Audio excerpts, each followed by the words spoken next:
La responsabilidad de elaborar una teoría social del rock and roll recayó en el sociólogo, musicólogo y compositor alemán Theodor Adorno, uno de los principales filósofos de la Escuela de Frankfurt de Investigación Social, fundada por la británica Sociedad Fabiana. Adorno fue enviado a Estados Unidos en 1939 para dirigir el proyecto de investigación de la radio de Princeton, un esfuerzo conjunto del Tavistock y de la Escuela de Frankfurt con el objetivo de controlar a las masas, financiado por la Fundación Rockefeller y fundado por uno de los hombres de confianza de David Rockefeller, Henry Cantrell, un sociólogo investigador de la opinión pública, y Frank Stanton, que en la década de 1940 dirigía la división de informativos de la CBS y que luego se convertiría en su presidente, así como el presidente del consejo de la corporación Rand, también controlada por el Bilderberg, cuyos objetivos estaban basados en estudios sobre los efectos de la radio en la población, como el pánico que se produjo durante la emisión del programa La Guerra de los Mundos, una adaptación de la famosa novela de H. G. Wells producida por Orson Welles. El estudio de la actitud de la población hacia el programa de la radio hizo posible discernir muchas de las leyes intrínsecas a los efectos de las influencias comunicativas en la conducta de grandes grupos de gente en un entorno de ansiedad informativa. De hecho, los nazis habían utilizado intensivamente la propaganda radiofónica como instrumento de lavado de cerebro y la habían convertido en un elemento integral del Estado fascista. Este hecho fue observado y estudiado por las redes del Tavistock y utilizado extensivamente en sus propios experimentos. El objetivo de este proyecto, como se explica en la introducción a la sociología de la música del propio Adorno, era programar una cultura musical de masas como una forma de control social masivo mediante la progresiva degradación de sus consumidores. Atontamiento obligatorio, llamado estado de lavado de cerebro por el Tavistock.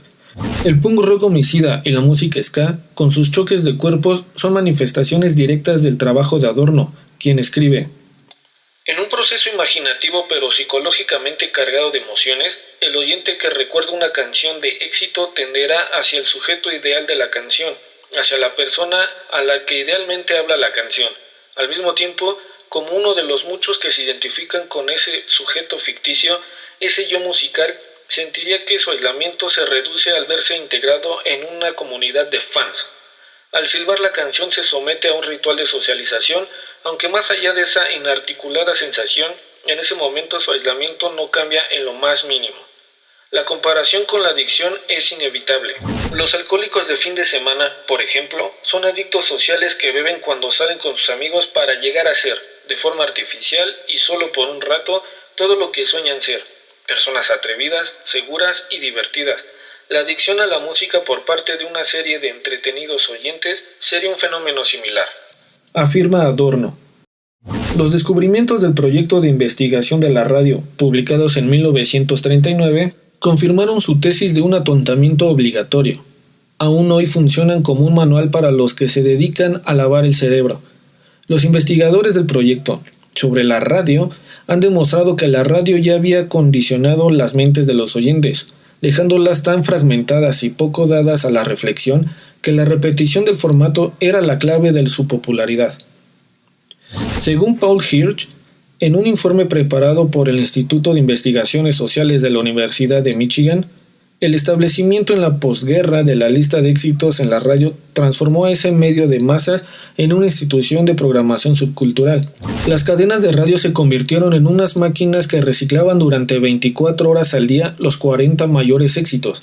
Al entrar en escena los Beatles, el Tavistock comprendió que no existía mejor instrumento para el control mental que los top 40 de la radio.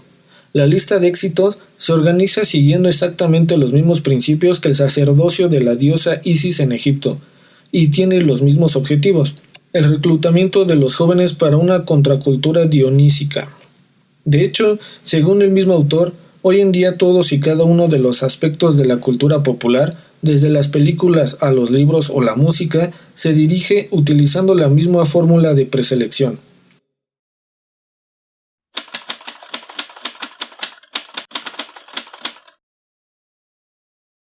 Los Beatles llegaron a Estados Unidos en febrero de 1964, cuando el movimiento a favor de los derechos civiles estaba en su apogeo.